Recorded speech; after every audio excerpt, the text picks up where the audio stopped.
Hello दोस्तों। आज मैं आप लोगों के लिए अपनी चाइल्डहुड से ही फेवरेट बुक लिटिल वुमन लेकर आई हूँ। लिटिल वुमन बुक के बारे में आप में से बहुत से लोगों ने सुना होगा और साथ ही इस पे बेस्ड मूवी भी आ चुकी है, वो भी आप लोगों ने देखी होगी। बहुत ही फेमस स्टोरीज है, यंग गर्ल्स और यंग बॉयज़ को बहुत पसंद आती है। ये बुक जो आप मेरे पास देख रहे हैं ये एक्चुअली स्कूल सिलेबस में लगती थी मेरी कज़न की क्लास 4th में। ये लिटिल वुमन बुक का केवल एक स्मॉल वर्जन है। जब मैंने बुक फर्स्ट टाइम पढ़ी थी, मैं क्लास 2nd में थी, मुझे ये बुक बहुत ज़्यादा पसंद आई। मैं इस बुक को बार बार पढ़ती थी। ये ऐसी कहानी है जो specially her little young girl को अपने से बांधे रखती है। बहुत ही क्यूट सी स्टोरी है। लुइसा एम एल्कॉट बहुत फेमस राइटर हैं जिन्होंने काफ़ी अच्छी बुक्स लिखी है, लेकिन उनकी most famous book little women है। लिटिल वुमेन यानी छोटी औरतें। इसका क्या मतलब है?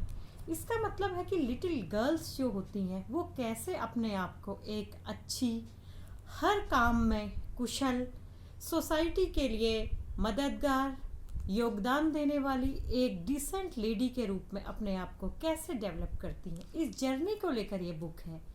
एक छोटी केयरलेस लड़की से लेकर एक डिसेंट लेडी बनने तक की जर्नी बड़ी खूबसूरती से इस बुक में दिखाई गई है। ये इस बुक का बहुत ही छोटा वर्जन है। ओरिजिनल बुक मैंने पढ़ी अपने ग्रेजुएशन टाइम में, एक लाइब्रेरी से मुझे मिली। ओरिजिनल बुक पढ़ने के बाद फिर मैंने इसका सेकंड पार्ट भी पढ़ा जिसका नाम है जोज लिटिल बॉयज़। उसमें ऐसी ही स्टोरी लिटिल बॉयज़ के बारे में है कि कैसे वो बड़े होकर एक ग्रेसफुल और अच्छे आदमी बनते हैं, कैसे अपने आप को डेवलप करते हैं। तो ये बुक ऐसी है जो हमें एंटरटेन तो करती ही है, लेकिन साथ ही हमें लाइफ के कई सारे सबक दे जाती है, अपनी पर्सनैलिटी डेवलप करने के, सोसाइटी में एक अच्छी लेडी या फिर एक अच्छे इंसान के रूप में अपने आप को स्थापित करने के बारे में ये बुक हमें सिखाती है। बेसिकली आप देख रहे हैं इसमें 4 गर्ल्स बनी हुई है। मार्च फैमिली की कहानी है। 1800 के टाइम में ये बुक है। उस टाइम पे राइटर ने ये बुक लिखी थी।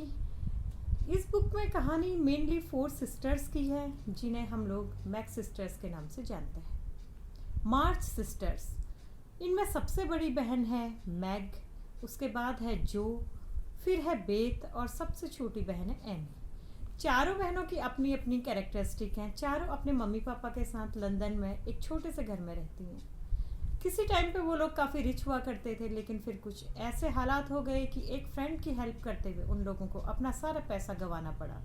उसके बाद उनके फादर जो कि एक प्रीस्ट का काम करते थे, वो वर्ल्ड वॉर में फंस जाते हैं और कई लंबे टाइम तक घर नहीं आ पाते, जिसकी वजह से उन लोगों को घर चलाना बहुत ही मुश्किल हो जाता है। लेकिन ऐसे कठिन समय में भी वो एक दूसरे की हेल्प करते हुए, कैसे अपनी मदर की हेल्प करते हुए घर में रहते हैं, अपनी अर्निंग करते हैं, सोसाइटी की देखभाल करते हैं, साथ ही अपने शौक भी पूरे रखते हैं। तो बड़ी खूबसूरत जर्नी है जिसमें बहनों के, मदर, फादर, दोस्तों के सारे इमोशंस हैं, सारी छोटी छोटी नोक झोंक हैं और छोटे छोटे कई इंटरेस्टिंग इवेंट्स हैं। तो चारों बहनें अपनी मदर के साथ रहती हैं। उनकी लाइफ जर्नी में सबसे बड़ा रोल उनकी मदर का होता है, मिसेस मार्च, जो गरीब होने के बावजूद भी एक बहुत ही डिसेंट और ग्रेसफुल लेडी हैं, जो जानती हैं कि अपने बच्चों को क्या सिखाना चाहिए और जो ये जानती हैं कि पैसा इम्पोर्टेंट नहीं होता है, बल्कि बच्चों को दिए गए संस्कार, सीख और सेल्फ डिपेंड बनने की शिक्षा ही सब कुछ होती है। कैसे वो अपनी सिस्टर्स को, अपनी बेटियों को रेस करती हैं, कैसे वो सिस्टर्स एक दूसरे को रेस करती हैं, और फाइनली जब उनके फादर लौट कर आते हैं तो वो देखते हैं कि कैसे उनकी छोटी यंग लड़कियां, केयरलेस सी लड़कियां आज एक डिसेंट वूमेन बन चुकी हैं और कैसे वो खुशी के मारे उन चारों को गले लगाते हैं। हम इस ब्यूटीफुल जर्नी को इस पार्ट में देखेंगे। हम लोग स्टोरी पढ़ते हुए डूब जाते हैं एकदम लंदन के उस माहौल में, उन घरों में। और ये बुक जिस टाइम में ये सेट की गई है 1800 के टाइम पे, तो हम बहुत सी चीज़ें डिफरेंट यहाँ पर देख सकते हैं। तब लेडीज़ इतनी ज़्यादा इंडिपेंडेंट नहीं थी। यूरोप में भी लेडीज़ को बहुत साल लगे थे अपना एक स्थान बनाने के लिए। तो उस दौर की कई सारी बातें हम देखेंगे कि उस दौर में भी लेडीज़ कैसे सोसाइटी के साथ अपने आप को बैलेंस करते हुए अपनी पहचान बनाती हैं। सबसे बड़ी सिस्टर इसमें मैग मार्च होती है, जो बहुत ही खूबसूरत होती है। और जो हमेशा से सपने देखती है एक बहुत अच्छे राजकुमार से लड़के से शादी करने का, और बहुत अच्छी अच्छी ड्रेसेस पहनने का, अच्छे घर में रहने का। उसको एक कंफर्टेबल लाइफ काफ़ी ज़्यादा पसंद होती है, और वो उतनी ही काइंड भी होती है। सेकंड लड़की है जो एक राइटर बनना चाहती है, बहुत अच्छा लिखती है। वो एक टॉम बॉय टाइप का कैरेक्टर है, उसे हॉर्सेस पसंद हैं, बुक्स पसंद हैं, और गर्ल्स वाली बहुत सी क्वालिटीज़ उसमें मिसिंग हैं। लेकिन अपनी सिस्टर्स के लिए सबसे ज़्यादा वो डेडिकेटेड है, दूसरों की हेल्प के लिए डेडिकेटेड है। तीसरी सिस्टर इसमें बेथ है, जो सबसे ज़्यादा चुपचाप रहने वाली, शांत, ऑनेस्ट और एकदम काम में डूबी रहने वाली है, जिसे घर पे रहना पसंद है, जिसके कोई बड़े सपने नहीं है, जो बस अपनी सिस्टर्स और मम्मी पापा के साथ एक हैप्पी लाइफ बिताना चाहती है। बहुत ही प्यारी और मासूम सी लड़की। चौथी बहन इसमें होती है एमी, जो यंगेस्ट है। सब लोग उसे बहुत ज़्यादा प्यार करते हैं, जिसकी वजह से वो थोड़ी सी घमंडी भी हो जाती है। वो बहुत अच्छी ड्राइंग करती है, उसका सपना एक महान पेंटर बनने का, फ्रांस घूमने का, पेरिस घूमने का, बड़े बड़े शहरों में अपनी आर्ट गैलरी लगाने का।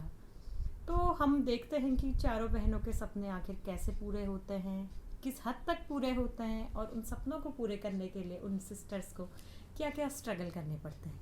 इसके साथ ही एक और इम्पोर्टेंट कैरेक्टर यहाँ पर है, जो उन चारों सिस्टर्स का बहुत अच्छा दोस्त होता है, लॉरी लॉरेंस।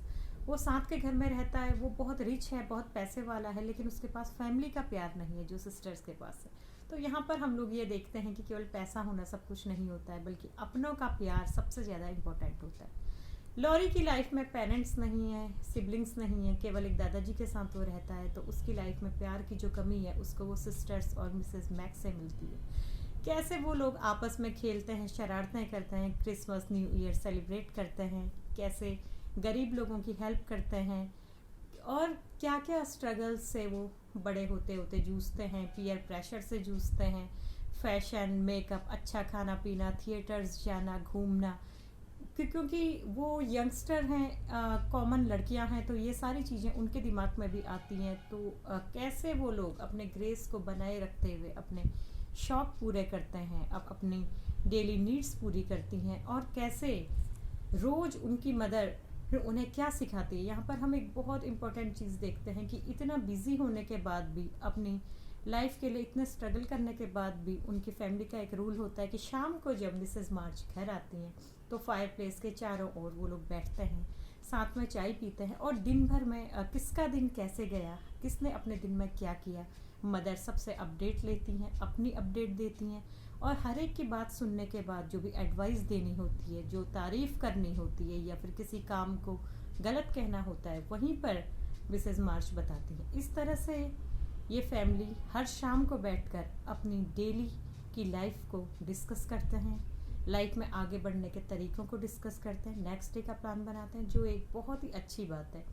इससे हम लोग सीख सकते हैं कि लाइफ में कितनी भी भाग दौड़ हो, कितनी भी आपाधापी हो, लेकिन पेरेंट्स के पास इतना टाइम ज़रूर होना चाहिए कि वो हर दिन कुछ मिनट ही सही, लेकिन अपने बच्चों के साथ बैठकर उनके दिन भर किए गए बातों को सुने, अपने विचार उनके सामने रखें, कई चीज़ों को डिस्कस करें। तो यही चीज़ें हमारी बच्चों की वैल्यूज़ बढ़ाते हैं। और हम देखते हैं कि कैसे एज अ सोसाइटी लोग एक दूसरे की हेल्प करते हैं। हालांकि ये उन दिनों की बात है जब ज़माना इतना मॉडर्न नहीं था, जब टीवी, फ़ोन, ये सब चीज़ें नहीं होती थी, और लोग भी एक दूसरे से मिलते जुलते रहते थे, इतने कटे कटे से नहीं रहते थे।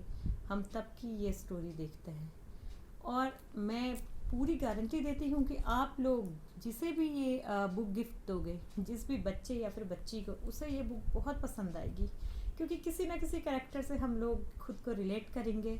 और मैं अपनी बात कहूँ तो मुझे ये बुक इतनी पसंद थी कि मैं लगभग हर रोज़ इस बुक को पढ़ती थी जब मैं छोटी थी, और अब तो मैंने इस बुक के दोनों वर्जन का PDF भी रखा हुआ है। ये इतनी अच्छी स्टोरीज़ है कि हम पढ़ते हैं, और हर एक चैप्टर के साथ हम अपने लाइफ का कोई ना कोई इंसिडेंट रिलेट करते हैं। आप लोग मुझे पढ़कर बताइएगा आप लोगों को स्टोरी कैसी लगी, कौन सा कैरेक्टर आपको सबसे ज़्यादा पसंद आया। मेरी बात कहें तो मुझे सेकंड नंबर की सिस्टर जो है, जो कि एक राइटर बनना चाहती है, जिसे हॉर्सेस और पेन्स पसंद है, वो मुझे बहुत ज़्यादा पसंद आई। उसने मुझे सबसे ज़्यादा टच किया। इस तरह से हमें अच्छे अच्छे रोल मॉडल भी यहाँ पर देखने को मिलते हैं। तो मैं ज़रूर सजेस्ट करूँगी लिटिल वुमेन मेरी फिक्शन में नंबर 1 में इस बुक को मैं रखती हूँ। ये मेरे दिल के सबसे ख़ास है, सबसे करीब है, क्योंकि मैं 6 इयर्स से ही इस बुक को पढ़ते आ रही हूँ। इस बुक पर एक मूवी भी बनी है, हरमाइनी ग्रेंजर। अगर आप लोग हैरी पॉटर देख चुके हैं तो आप लोग जानते होंगे कि जिस लड़की ने, एम्मा वाटसन ने हरमाइनी ग्रेंजर का रोल निभाया है, वो इतनी ज़्यादा फेमस है, इतनी खूबसूरत है। उसी ने इस बुक की जो मूवी बनी है लिटिल वुमेन, उसमें सबसे बड़ी सिस्टर यानी मैग मार्च का किरदार निभाया है। तो ये मूवी भी आप लोग देख सकते हैं, लेकिन पहले आप लोग बुक पढ़िए, आप लोगों को ज़रूर पसंद आएगी। और अगर आप इसका फर्स्ट पार्ट यानी द लिटिल वुमेन पढ़ चुके हैं तो हमें बताइए, मैं आपके लिए इसके सेकंड पार्ट का रिव्यू लेकर आऊँगी, जोज लिटिल बॉयज़, जो कई साल बाद की कहानी पर सेटअप है कि आखिर मैक्स सिस्टर्स ने अपने जीवन में क्या पाया है, क्या खोया है, फिर उनकी लाइफ अब कैसी चल रही है, उनके सपने, उनके महत्वाकांक्षाएँ किस हद तक पूरी हुए हैं, ये हम लोग इसके सेकंड पार्ट में जानेंगे। ये अमेज़न, फ्लिपकार्ट, हर जगह पे ये बुक आप लोगों को मिल जाएगी, क्योंकि ये काफ़ी फेमस बुक है।